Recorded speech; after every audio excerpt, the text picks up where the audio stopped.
Good evening to all. हम लोग शुरू करते हैं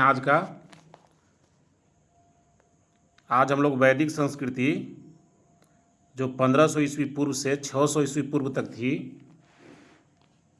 उसी से संबंधित ऑब्जेक्टिव प्रश्नों का अभ्यास करेंगे।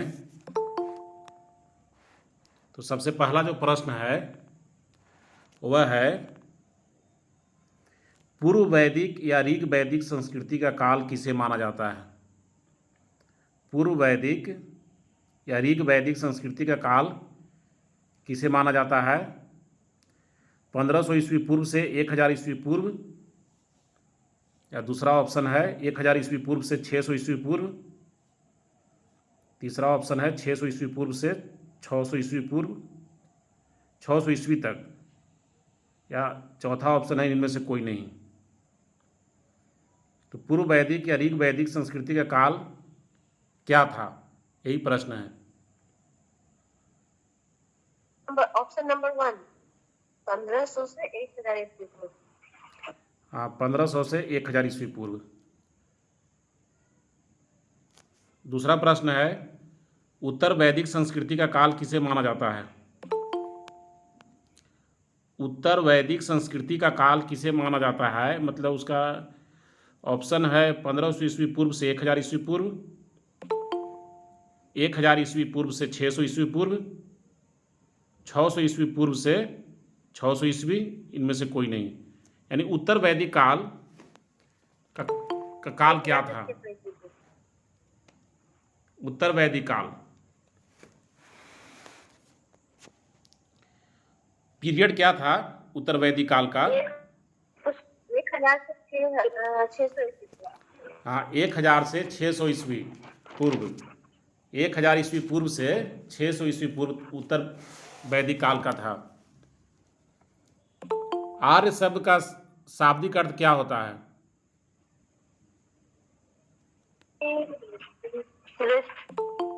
हाँ, आर्य शब्द का शाब्दिक अर्थ श्रेष्ठ है या कुलीन होता है। प्रारंभिक आर्यों के बारे में निम्न कथनों में से कौन सा सही नहीं है। यहाँ पर ध्यान देना है कि सही नहीं है प्रश्न है। प्रारंभिक आर्यों के बारे में निम्न कथनों में से कौन सा सही नहीं है। वे संस्कृत बोलने वाले थे, वे घुड़सवारी किया करते थे, वे कई झुंडों में भारत पहुँचे, वे मुख्यतः नगरों में निवास करते थे। वे मुख्यतः नगरों में निवास करते थे। नगरों में निवास करते थे। हाँ, वह मुख्यतः नगरों में निवास करते थे। वो नहीं करते थे, वो मुख्यतः नगरों में निवास करते थे। हाँ, ये सही नहीं है। ये सब जो प्रश्न है, सब आया हुआ प्रश्न है, उसी का सिलेक्शन है। प्रारंभिक आर्यों के बारे में कौन सा कथन सही नहीं है, तो वह है वो मुख्यतः नगरों में निवास करते थे। ये सही नहीं है। इनमें से किस फसल का ज्ञान बौद्धिक काल के लोगों को नहीं था। अगला जो प्रश्न है, इनमें से किस फसल का ज्ञान बौद्धिक काल के लोगों को नहीं था। जौ, गेहूं, चावल, तंबाकू। तंबाकू सही है। तंबाकू। हाँ। अगला प्रश्न है उत्तर वैदिक काल के वेद विरोधी और ब्राह्मण विरोधी धार्मिक अध्यापकों को किस नाम से जाना जाता था। उत्तर वैदिक काल के वेद विरोधी और ब्राह्मण विरोधी धार्मिक अध्यापकों को किस नाम से जाना जाता था। यजमान, श्रमण, अथर्वण, श्रेष्ठिन। श्रमण सही है। उत्तर वैदिक काल के वेद विरोधी और ब्राह्मण विरोधी धार्मिक अध्यापकों को श्रमण नाम से जाना जाता था। वैदिक गणित का महत्वपूर्ण अंग कौन है। शतपथ ब्राह्मण, अथर्ववेद, शूल्ब सूत्र, या छांदोग्य उपनिषद। वैदिक गणित का महत्वपूर्ण अंग कौन है? शतपथ ब्राह्मण, अथर्ववेद, शूल्व सूत्र या छांदोग्य उपनिषद?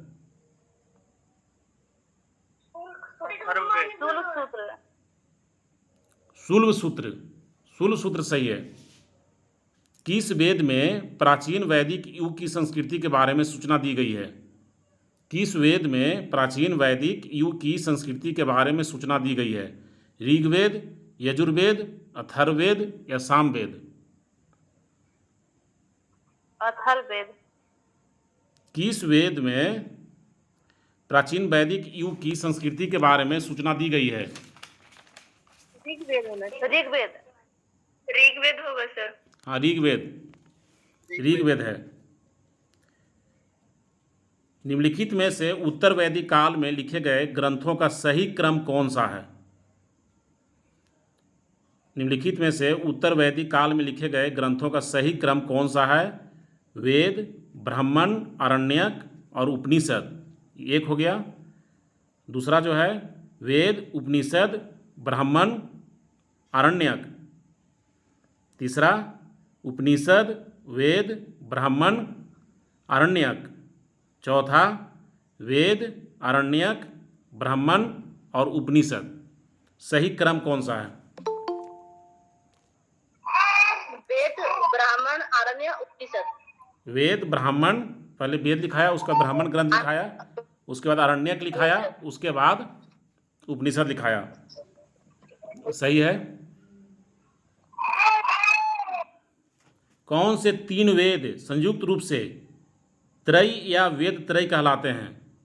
कौन से तीन वेद संयुक्त रूप से त्रय या वेद त्रय कहलाते हैं? ऋग्वेद, यजुर्वेद और सामवेद, या ऋग्वेद, यजुर्वेद, अथर्ववेद? तीसरा है ऋग्वेद, सामवेद और अथर्ववेद। चौथा है यजुर्वेद, सामवेद और अथर्ववेद।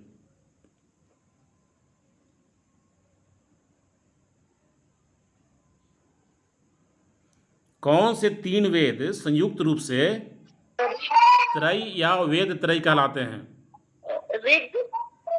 ऋग्वेद, यजुर्वेद और सामवेद। ऋग्वेद, यजुर्वेद और सामवेद संयुक्त रूप से त्रय या वेद त्रय कहलाते हैं।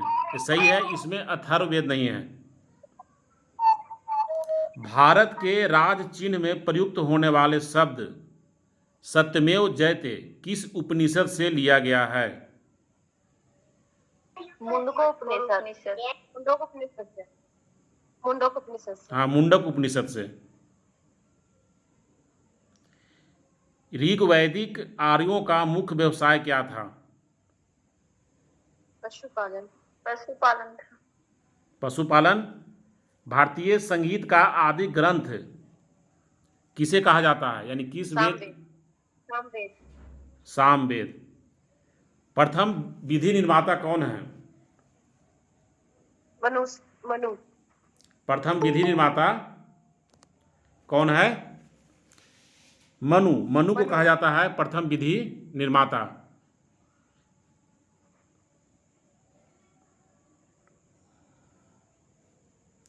कृष्ण भक्ति का प्रथम और प्रधान ग्रंथ कौन है? कृष्ण भक्ति का प्रथम और प्रधान ग्रंथ कौन है?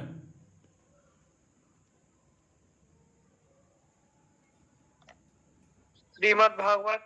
हाँ, श्रीमद् भागवत गीता। सही है। ऋग्वेद में संपत्ति का प्रमुख रूप क्या है? गोधन, भूमि या दोनों? ऋग्वेद में संपत्ति का प्रमुख रूप क्या है? गोधन, भूमि या दोनों?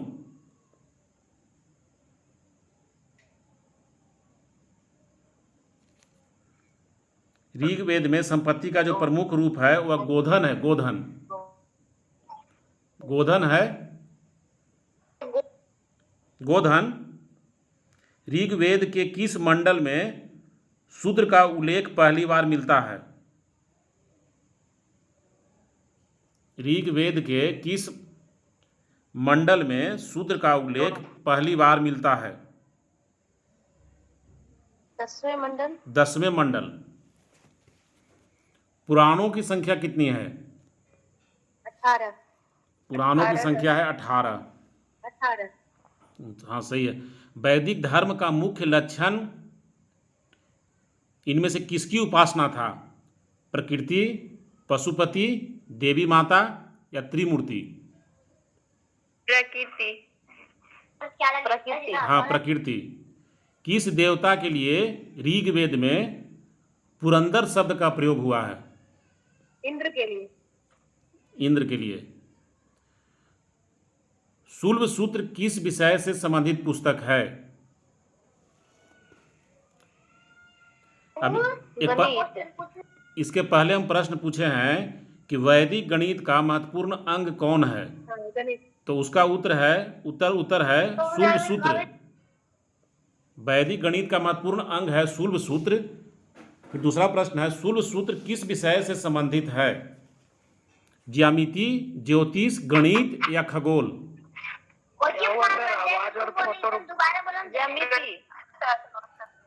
ज्यामिति, ज्योतिष, गणित या खगोल? ज्यामिति। ज्यामिति सही है। हाँ सही है ज्यामिति। अस्तो माँ सदगम्य, तमसो माँ ज्योतिर्गम्य, मृत्यो माँ अमृतम गम्य। कहाँ से लिया गया है?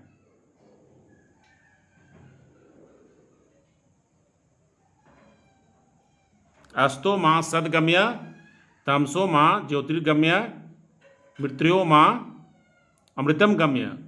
कहाँ से लिया गया है? उपनिषद से। उपनिषद से लिया गया है। आर्य भारत में बाहर से आए थे और सर्वप्रथम कहाँ बसे थे? पंजाब। पंजाब। पंजाब। हाँ पंजाब में बसे थे।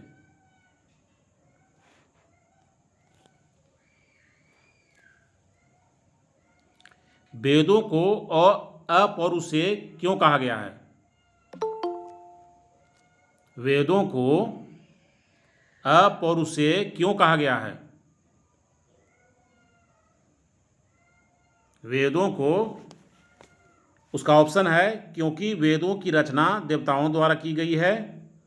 दूसरा, क्योंकि वेदों की रचना पुरुषों द्वारा की गई है। तीसरा, क्योंकि वेदों की रचना ऋषियों द्वारा की गई है। या चौथा, इनमें से कोई नहीं। ऋषि के द्वारा। वेदों की रचना देवताओं द्वारा किया गया। हाँ वेदों की रचना देवताओं के द्वारा की गई है, इसलिए वेदों को अपौरुषेय कहा जाता है। वैशेषिक दर्शन के प्रतिपादक कौन हैं? कनाद। वैशेषिक दर्शन के प्रतिपादक कनाद। उलूक कणद हैं। उलूक कणद। मीमांसा या पूर्व मीमांसा दर्शन के प्रतिपादक कौन हैं? जैमिनी। जैमिनी। वेदांत या उत्तर मीमांसा दर्शन के प्रतिपादक कौन हैं? बद्रनारायण। वेदांत या उत्तर मीमांसा दर्शन के प्रतिपादक हैं वादरायण। ऋग्वेद का कौन सा मंडल पूर्णतः सोम को समर्पित है? 9वें। ऋग्वेद का 9वां मंडल पूर्णतः सोम को समर्पित है। प्रसिद्ध 10 राजाओं का युद्ध दासराज युद्ध किस नदी के तट पर लड़ा गया? परुष्णी नदी। प्रसिद्ध 10 राजाओं का युद्ध परुष्णी नदी। दासराज युद्ध परुष्णी नदी के तट पर लड़ा गया। दूसरों को थोड़ा सा वेट करो ताकि दूसरा को भी मौका मिले बोलने का। ज़्यादा बोलने से ऐसा लगता है कि पास में किताब रखा हुआ है। याद रहे तो बोलना है, नहीं तो नहीं बोलना है। शायद किसी को याद हो। प्रसिद्ध 10 राजाओं का युद्ध दासराज युद्ध परुष्णी नदी के तट पर लड़ा गया। धर्मशास्त्रों में भू राजस्व की दर क्या है? लोगों को सोचने का भी थोड़ा सा मौका मिलना चाहिए, यदि किसी को याद हो सकता है याद करने से याद आ जाए। धर्मशास्त्रों में भू राजस्व की दर क्या है? 1/3, 1/4, 1/6 या 1/8? 1/6। 1/6 सही है। इस तरह से उत्तर आएगा वो सही है।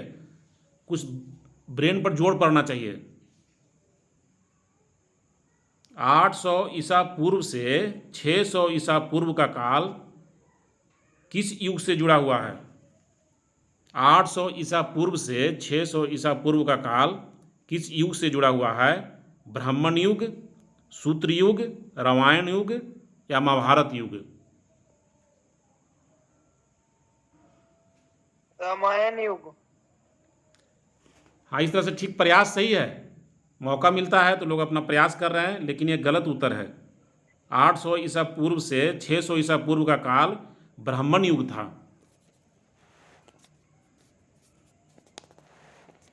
किस काल में अछूत की अवधारणा स्पष्ट रूप से उदित हुई? किस काल में अछूत की अवधारणा स्पष्ट रूप से उदित हुई? ऋग वैदिक काल, उत्तर वैदिक काल, उत्तर गुप्त काल, धर्मशास्त्र के काल? किस काल में अछूत की अवधारणा स्पष्ट रूप से उदित हुई? ऋग वैदिक काल, उत्तर वैदिक काल, उत्तर गुप्त काल, धर्मशास्त्र के काल? ऋग्वैदिक काल। धर्मशास्त्र के काल में अछूत की अवधारणा स्पष्ट रूप से उदित हुई। एशिया माइनर स्थित बोगाज कोई का महत्व क्यों है? एशिया माइनर स्थित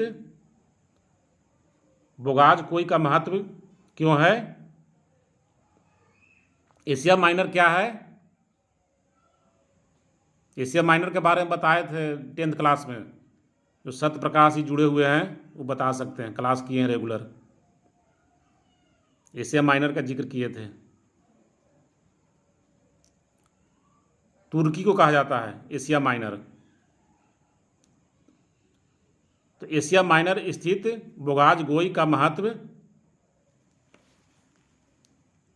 क्यों है? तो इसका ऑप्शन है, वहाँ जो अभिलेख प्राप्त हुए हैं उनमें 4 वैदिक देवताओं इंद्र, वरुण, मित्र, नासत्य का उल्लेख मिलता है। दूसरा है, मध्य एशिया व तिब्बत के बीच एक महत्वपूर्ण व्यापारिक केंद्र था। तीसरा है, वेद के मूल ग्रंथ की रचना यहीं हुई थी। चौथा है, इनमें से कोई नहीं। वहाँ इंद्र, वरुण और मित्र, नासत्य के बारे में उल्लेख मिला था। हाँ, 4 वैदिक देवता इंद्र, वरुण, मित्र, नासत्य का उल्लेख मिलता है। इसलिए एशिया माइनर का में जो स्थित है बोगाज कोई महत्वपूर्ण है। गायत्री मंत्र किस पुस्तक में मिलता है? गायत्री मंत्र ऋग्वेद। किस पुस्तक में मिलता है? ऋग्वेद। सही है, ऋग्वेद सही है। न्याय दर्शन को प्रचारित किया था किसने? न्याय दर्शन को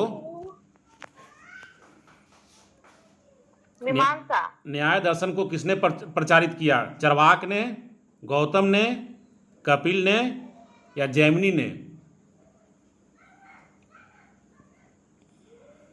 गौतम। गौतम ने। जैमिनी। गौतम ने। गौतम ने। गौतम ने। हाँ, गौतम ने। गौतम सही है। प्राचीन भारत में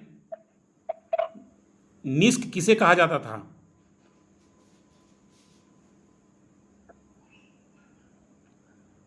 निष्क से जाने जाते थे। प्राचीन भारत में निष्क से कौन जाने जाते थे?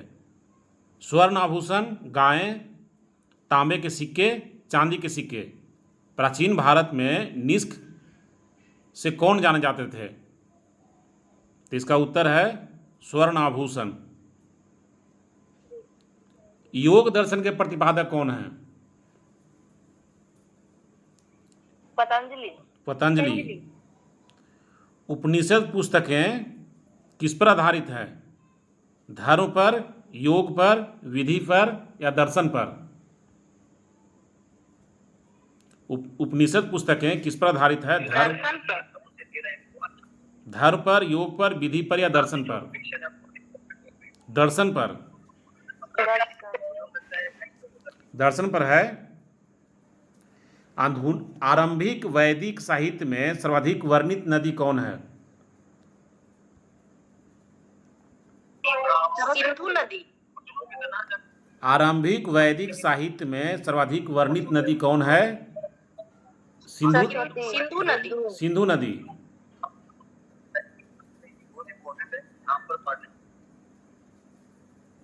उपनिषद काल के राजा अश्वपति कहाँ के शासक थे?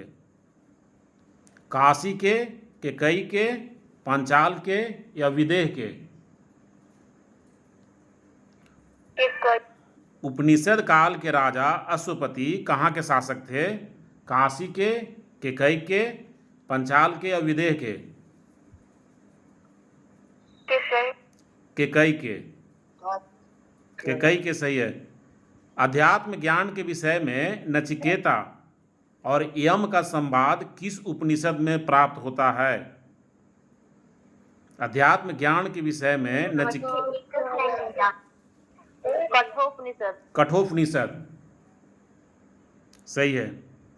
वैदिक नदी कुब्भा का स्थान कहाँ निर्धारित होना चाहिए? कुब्भा, वैदिक नदी जो कुब्भा थी उसका स्थान कहाँ है? तो है अफगानिस्तान में। कपिल मुनि द्वारा प्रतिपादित दार्शनिक प्रणाली है, उसका नाम क्या है? कपिल मुनि द्वारा प्रतिपादित दार्शनिक प्रणाली का नाम क्या है? सांख्य दर्शन। सांख्य दर्शन। भारत के किस स्थल की खुदाई से लौह धातु के प्रचलन के प्राचीनतम प्रमाण मिले हैं? भारत के किस स्थल की खुदाई से लौह धातु के प्रचलन के प्राचीनतम प्रमाण मिले हैं? तक्षशिला, अंतर्जी खेड़ा, कौशाम्बी, हस्तिनापुर? अंतर्जी खेड़ा। भारत के किस स्थल की खुदाई से लौह धातु के प्रचलन के प्राचीनतम प्रमाण मिले हैं? तो उसका उत्तर है अंतर्जी खेड़ा। निम्नलिखित में से किसका संकलन ऋग्वेद पर आधारित है? निम्नलिखित में से किसका संकलन ऋग्वेद पर आधारित है? यजुर्वेद, सामवेद, अथर्ववेद या इनमें से कोई नहीं?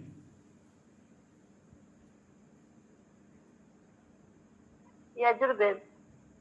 निम्नलिखित में से किसका संकलन ऋग्वेद पर आधारित है? यजुर्वेद, सामवेद, अथर्ववेद या इनमें से कोई नहीं? इसका उत्तर है सामवेद। इसका उत्तर क्या है? सामवेद है। निम्नलिखित में कौन प्रस्थान त्रयी में शामिल नहीं है? निम्नलिखित में कौन प्रस्थान त्रयी में शामिल नहीं है? भागवत, भगवद गीता, ब्रह्मसूत्र, उपनिषद। निम्नलिखित में कौन प्रस्थान त्रयी में शामिल नहीं है? भागवत, भगवद गीता, ब्रह्मसूत्र, उपनिषद। इसका उत्तर है भागवत। कर्म का सिद्धांत संबंधित है किससे? न्याय से, मीमांसा से, वेदांत से या वैशेषिक से? कर्म का सिद्धांत संबंधित है न्याय से, मीमांसा से, वेदांत से, वैशेषिक से। इसका उत्तर है मीमांसा। कर्म का सिद्धांत मीमांसा से संबंधित है।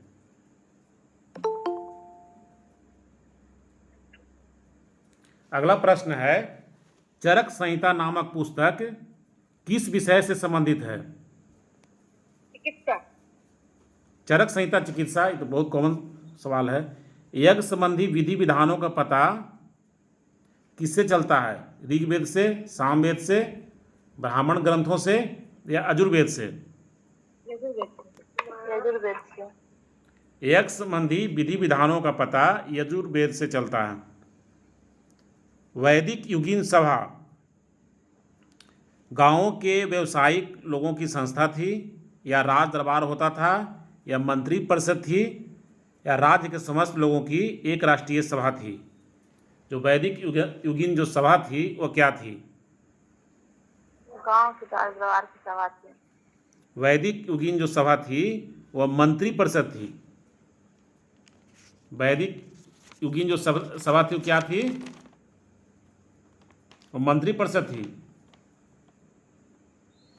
ठीक है।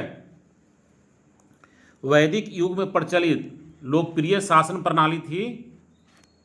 ऑप्शन है निरंकुश, प्रजातंत्र, गणतंत्र या वंशानुगत राजतंत्र।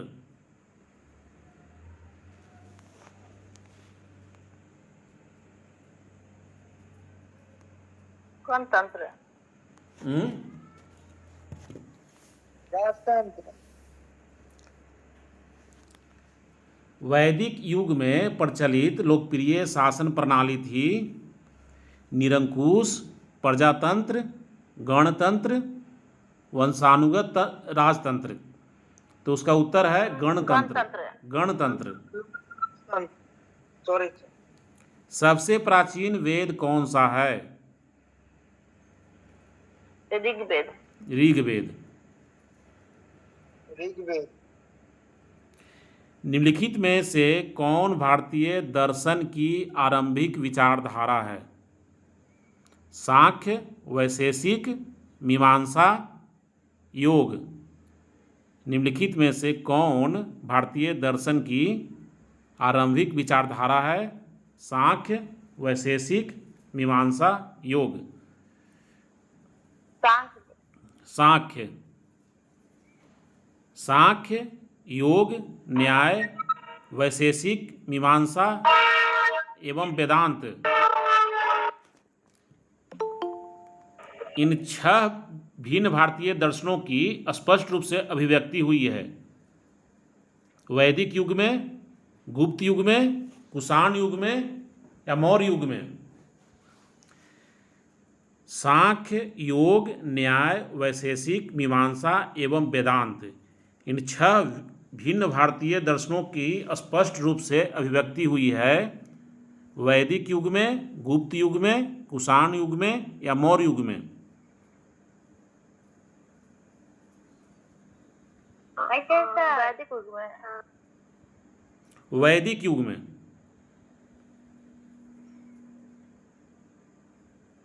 अगला प्रश्न है, निम्नलिखित में वह दस्तकारी कौन सी है जो आर्यों द्वारा व्यवहार में नहीं लाई गई थी? निम्नलिखित में वह दस्तकारी कौन सी है जो आर्यों द्वारा व्यवहार में नहीं लाई गई थी? मृद भांड, आभूषण, बढ़ईगिरी, लुहारगिरी। जो आर्यों द्वारा व्यवहार में नहीं लाई गई थी वह निम्नलिखित में कौन है? मृद भांड, आभूषण, बढ़ईगिरी या लुहारगिरी। मृद भांड। नहीं, मृद भांड कैसे होगा? मृद भांड तो बहुत पुराना है। लुहारगिरी। हाँ, लुहारगिरी, क्योंकि लोहा की जानकारी नहीं थी। लुहारगिरी ये सही है। अगला प्रश्न है, ऋग्वेद के किन 6 मंडलों को वंश मंडल या गोत्र मंडल कहा जाता है? ऋग्वेद के किन 6 मंडलों को वंश मंडल या गोत्र मंडल कहा जाता है? दूसरे मंडल से 7वें मंडल तक, पहले मंडल से 6वें मंडल तक, तीसरे मंडल से 8वें मंडल तक या चौथे मंडल से 9वें मंडल तक? इसका उत्तर है दूसरे मंडल से 7वें मंडल तक। ये जो 6 मंडल है इसको वंश मंडल या गोत्र मंडल कहा जाता है ऋग्वेद के। किस वेद में जादुई माया और वशीकरण का वर्णन मिलता है? अथर्ववेद। अथर्ववेद। अथर्ववेद में जादुई माया और वशीकरण का वर्णन मिलता है। क्लास लेते हुए हम लोग को आधा घंटा बीत चुका है और क्लास का टाइमिंग आधा घंटा ही निर्धारित था और आधा घंटा पूरा हो चुका है, लेकिन महसूस नहीं हुआ होगा कि आधा घंटा बीत चुका है। इसका मतलब है कि क्लास सक्सेस कर रहा है, लोगों को लाभ मिल रहा है।